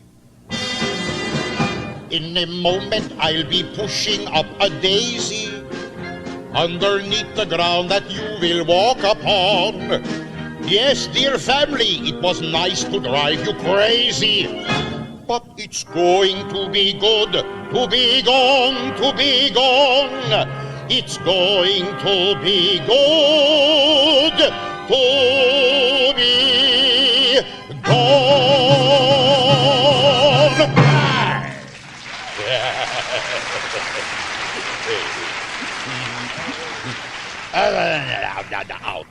Out. No more nieces, no more. Except Martha. Martha, come in here. Oh, that's better. Martha, You hear from Lars? Oh, yes. Why, he sent letters and money. No, Martha, married people should be together. Go to Norway. You know, Martha, I have kept a secret from you for 10 years. Lucy and me, we are married. Uncle Chris, why haven't you told us? Oh, because it is too much fun for me that Jenny and Sigrid think we live in sin. Oh, Martha, fill up my glass, please. It got empty again. Uncle Chris? You do not believe in the life hereafter, in heaven or in hell? No, all a lot of rubbish. So, when you are gone, you will not know what is happening in this world? No, I will not know. But then it will not matter to you if Trina marries Peter Torkelson. That I would know. Uncle Chris, you just told me you wouldn't know. Oh, please, Uncle Chris. It could be a last good act for you to do in this world, to give you permission. But Martha, a Swede! No, I could not. Come on. For me, Uncle Chris. For me.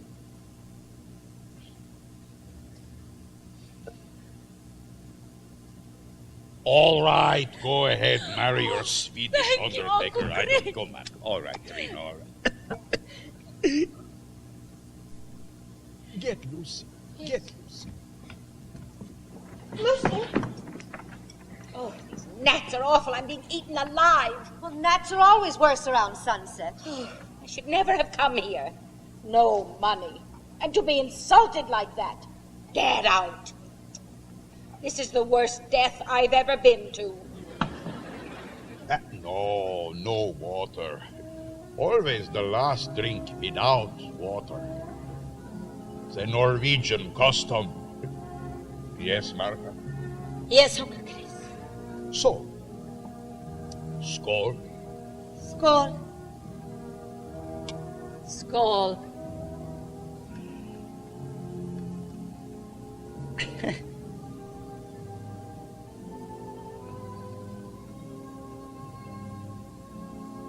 Farväl, Uncle Chris.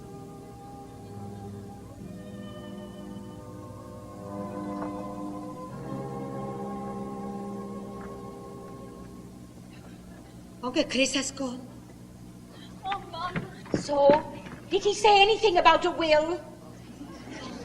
He had nothing but his land. He left it to Lucy.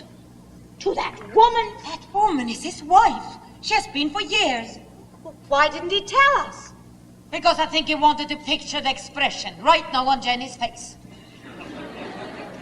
You can come in now and see him if you wish.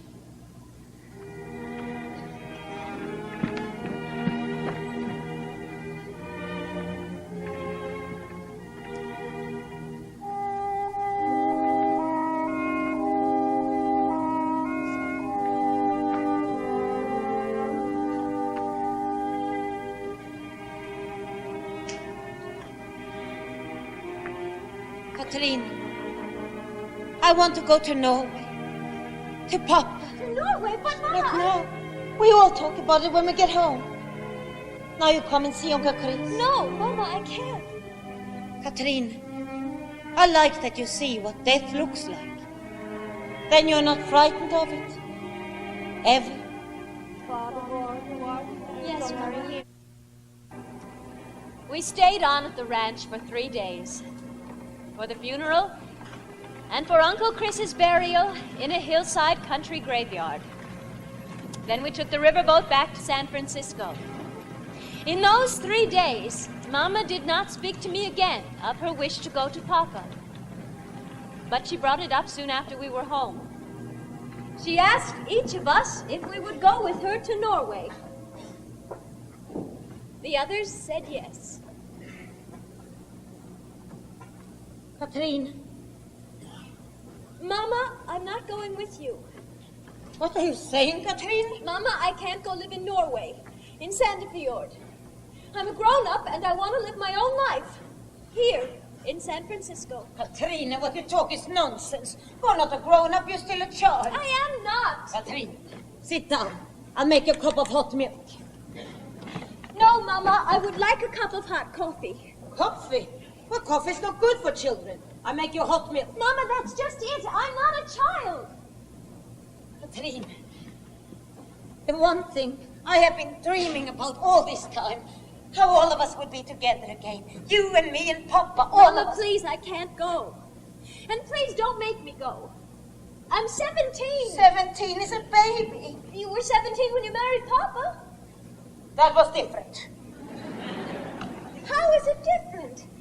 Mama, when you grow up, you must leave your family, your home. It'll be hard for me, I know, because I love you also. But it's something that I must do. Kathryn, now think, where would you live? You see? With the aunts. Until next fall, and then I would go away to college. To Mills College for Women across the bay. But how? With what money? I can get a job. A typist. I've learned to type in high school. Or a waitress. I'm old enough. Old enough? Yes, old enough. Mama, I'm lucky. I know what I want to do with my life. I want to be a writer. And to become a good writer, I must go to college. Here. And so I must stay. And Mama, I'm going to. I'm going to. When did you happen? Where was I looking? What was I listening to? See how you shine now. Hear how you speak now. My heart is so filled with you.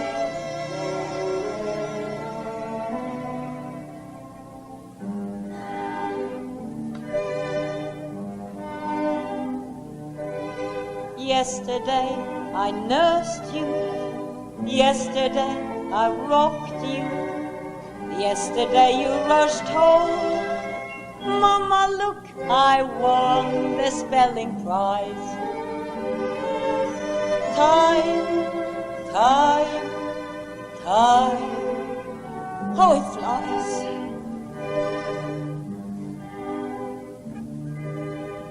Yesterday, a dollhouse. Yesterday, a jump rope. Lightning flashed and you'd cry. Mama, let me hide behind your skirts.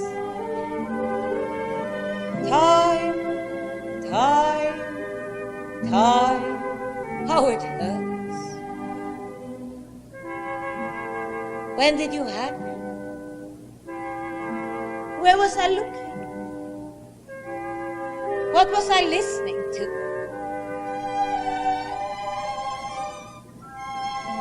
See how you shine now. Hear how you speak now. My heart is so filled with you. Suddenly, no baby. Suddenly, so lovely. Suddenly, a woman. How beautiful it's been to watch you grow. Oh, time, time, time, time, time, time to let go.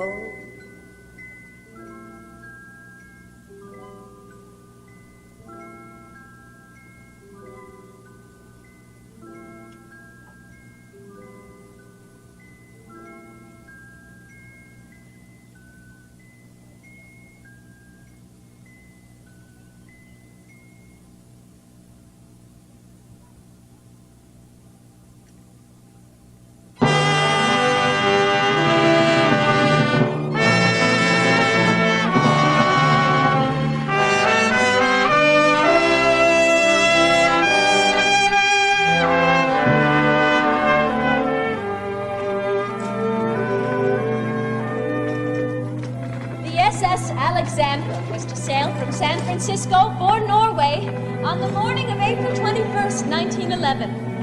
And Mama, Nils, and my sisters would be on it. Their passage to be paid from selling our furniture. Time and again, I wanted to say that I changed my mind. But I knew that I had to let go of Mama, just as she was letting go of me.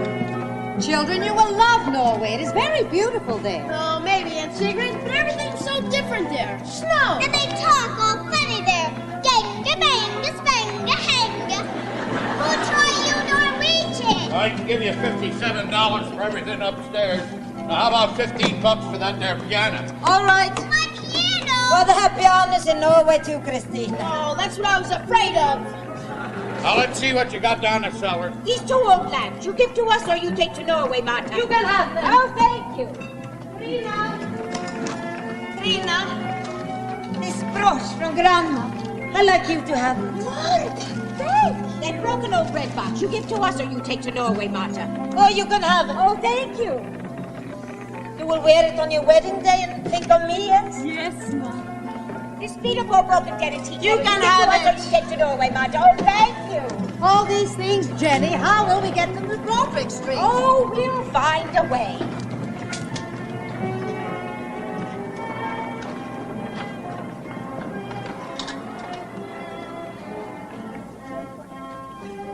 Papa! Yeah. Oh, Papa! I'm so glad to see you. Your mama is here? Yes, Papa, she's out back. Go get her. Yes, Papa. Oh, I see you. I'm so glad you're home. Mama, there's somebody here to see you. I'll be right there.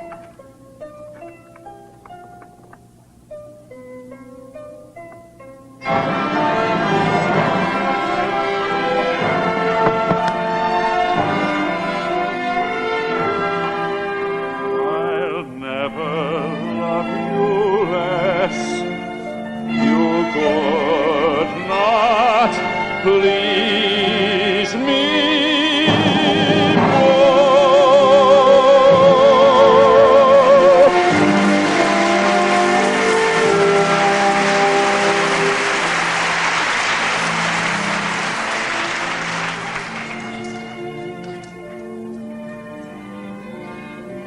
Lars, I can't believe it. I could not bear any more to be without you.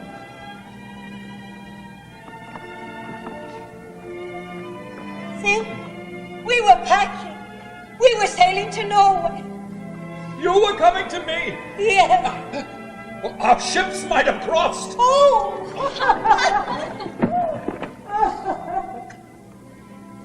Martha, in Norway, I built a new house for you and the children to come and live in with me, and then it came to me. A man cannot order his family to be happy. A man cannot order his wife where to live.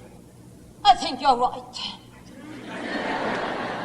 But Martha, when I finished the house, I suddenly realized now I am a man who has built a house. And now I am a man who will build many houses. Oh, you will, Lars. You open, Kathryn.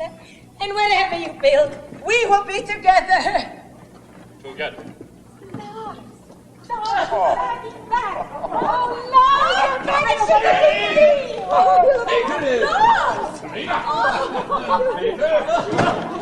Mama! Kathryn, what is it? Mama, I've sold a story to Collier's magazine. It's not true. Yes, Mama, it's true. Here's the letter. And a check for $500. $500? For a story?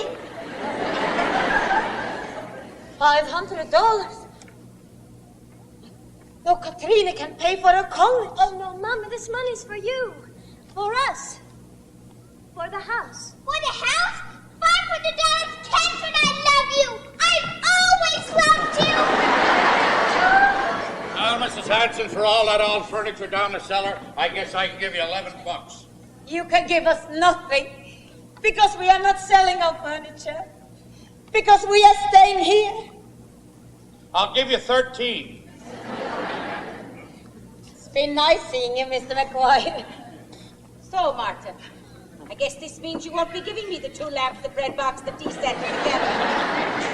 Oh, I'm so happy you're not going to Norway. We're both so happy. Martha! Now you can be matron of honor at my wedding instead of Jenny. Skeeter, 6 more guests in our wedding. Oh, it will be the happiest day of my life. And the happiest night. Oh, dear. Oh, come, Sigrid. We must tell everyone that Lars and Martha are staying in San Francisco. Tell everyone. Everyone. And you, Kathryn, don't just stand there. Go upstairs and write another story. Oh, Lars, children, we are staying in San Francisco. Mama, this check. Until you make the down payment, you should put it in the bank downtown. Will you, Mama? Will you put it in our bank account?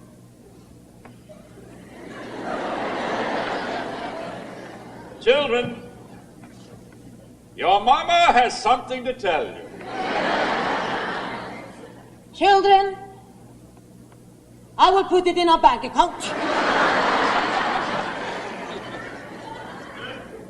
So, good. Now we will have $500 more than we had before. It's good. Katrina, for my welcome home present, I would like for you to read us your story. Out loud. You have a copy, Kathryn? Oh, yes, I have one right here. Oh, Kathryn, you will sit here and you will read for us. Yes, Mama. It's called Mama and the Hospital. You write about your mama. Yes, Papa. Kathryn, I think I told you. Yes, Mama, I know, but, well, this is just how it came out. All right, then. Are you ready, Kathryn? Yes, Mama. Then you read. For as long as I could remember, the house on Steiner Street in San Francisco had been home. They'd come from Norway, Papa and Mama, but all 5 of us children had grown up in that house. In the spring of 1910, I was 16. Kathryn, the oldest, dreaming of someday becoming a world-famous writer. And there was my sister, Christine, who was 12, fresh as paint and in love with playing the piano. She played beautifully. There was my baby sister, Dagmar. Am I in the story, Mama? Shh. We are all in the story, even Uncle Elizabeth. Yes, Kathryn? Yes, Mama, even Uncle Elizabeth. All of my earliest memories are of my family and of that house on Steiner Street, of the sounds and the smells, and of the way everything looked in San Francisco. I remember with love all whom I knew there, but best and most of all, I remember Mama.